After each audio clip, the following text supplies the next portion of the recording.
एक बार Schengen visa reject हो गया और आप सोच रहे हैं कि अब जाना पॉसिबल ही नहीं है। आपने अपना यूरोप का सपना बिल्कुल ही ख़त्म कर दिया है, क्योंकि आपको ये मिथ चल रहा है आपके माइंड में कि अब नहीं हो पाएगा। नमस्ते एंड सत श्री अकाल, आई महिमा फ्रॉम ब्लूबर्ड नेक्स्ट। तो मैं आई हूँ आपका ये मिथ तोड़ने आज, आपको बताने कि आप रीअप्लाई कैसे कर सकते हैं, अपनी प्रोफाइल को कैसे अच्छे से दोबारा से प्रिपेयर कर सकते हैं एंड रीअप्लाई कर सकते हैं। तो ये वीडियो आपके लिए वही गेम चेंजर होने वाला है जिससे आप समझेंगे और आपके सारे मिथ जो हैं वो टूटेंगे। सबसे पहले मैं आपको ये बता देती हूँ कि रिफ्यूज़ल एक्चुअली में है क्या। कई लोग ये समझते हैं कि रिफ्यूज़ल का मतलब होता है कि एम्बेसी हमसे नफ़रत करती है, अब हमारा वीज़ा नहीं आने वाला है, हमें बैन कर देंगे। ऐसा नहीं होता है, बिल्कुल भी ऐसा कुछ नहीं होता है।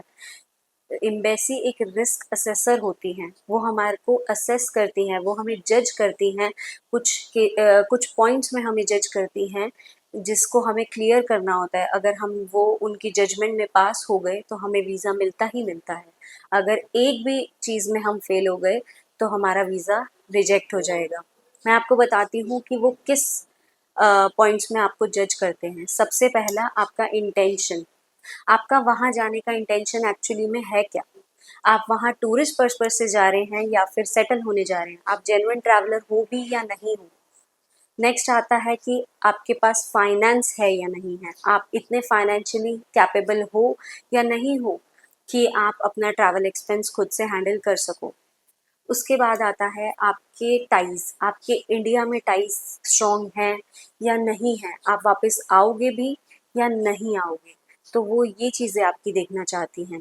तो हमें क्या करना है, हमें अपनी फ़ाइल को ऐसे ही प्रिपेयर करना है कि हमारी ये सारी चीज़ें क्लियर हो सके, एम्बेसी को वो कन्विंस हो सके कि हम जेन्युइन ट्रैवलर हैं।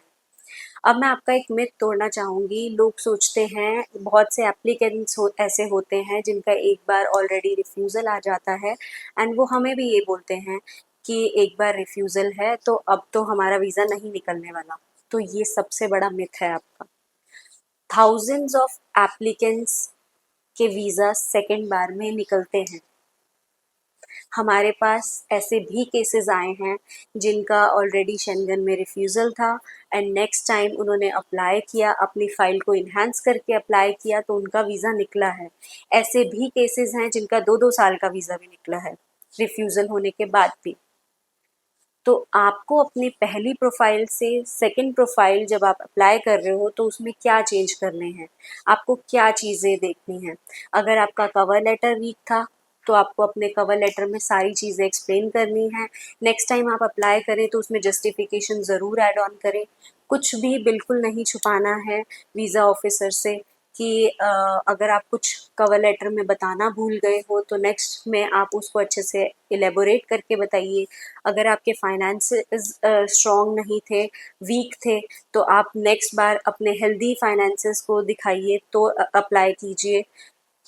अपना स्ट्रॉन्ग रीज़न कम बैक दिखाएं, अपना रीज़न टू कम बैक ऐसा स्ट्रॉन्ग दिखाएं, टाइज अपने स्ट्रॉन्ग दिखाएं कि वो कन्विंस हो सकें। अपने फंड्स अच्छे से मेंटेन करके दिखाइए। तो ये चीज़ें हमें अपनी पहली और नेक्स्ट प्रोफाइल में हमेशा याद करके चलनी पड़ती हैं। सबसे बड़ी चीज़ आती है कि हमारा रिफ्यूज़ल आता किन कारण है। हमारा रिफ्यूज़ल आता है कि अगर आपके फाइनेंशियल टाइज़ वीक हैं, आपके पर्सनल टाइज़ वीक हैं, आपने डॉक्यूमेंट्स फेक लगा दिए, आपने रिलायबल डॉक्यूमेंट्स नहीं लगाए, जिसकी रिक्वायरमेंट है वो डॉक्यूमेंट्स कंप्लीट ही नहीं करके लगाए, इनकम्प्लीट डॉक्यूमेंट थे आपके, या आप उसमें कोई डॉक्यूमेंट मिस कर गए, लाइक ट्रैवल इंश्योरेंस मिस कर दिया आपने, या आप अच्छे से बता नहीं पाए, कवर लेटर आपने सही से अच्छे से डिफाइन करके नहीं लिखा अपने बारे में, तो रिफ्यूज़ल इन चीज़ों पे आते हैं। आप बैन इन चीज़ों की वजह से कभी भी नहीं होते हैं। आप बैन तब होते हैं अगर आप किसी फ्रॉड केस में होते हैं, इलीगल होते हैं किसी कंट्री में, वो एम्बेसी को पता होता है, तब आप बैन हो सकते हैं। आप कभी भी अपने वीक फाइनेंशियल टाइज़ की वजह से या फिर इनकम्प्लीट डॉक्यूमेंट्स की वजह से नहीं बैन होते हो। ये आपका बहुत बड़ा मिथ है। अगर आप ये चाह रहे हैं कि आप रीअप्लाई करना चाहते हैं और आपको रीअप्लाई करने के बारे में आप सोच रहे हैं, लेकिन आप कंफ्यूज हो रीअप्लाई करना चाहिए या नहीं करना चाहिए। तो आप रीअप्लाई ज़रूर कर सकते हैं, आपका वीज़ा भी निकल सकता है, लेकिन रीअप्लाई आपको जल्दबाजी में बिल्कुल भी नहीं करना है। आपको कुछ पॉइंट्स को अपने माइंड में रखने के बाद ही रीअप्लाई करना है। वो पॉइंट्स क्या हो सकते हैं कि अगर आपके पुरानी फाइल में कोई कमी थी, आप उस कमी को ओवरकम कीजिए, कवर लेटर को इन्हांस कीजिए, अपने टाइज को इन्हांस कीजिए, उसके बाद ही रीअप्लाई कीजिए। जल्दबाजी में नहीं करना है।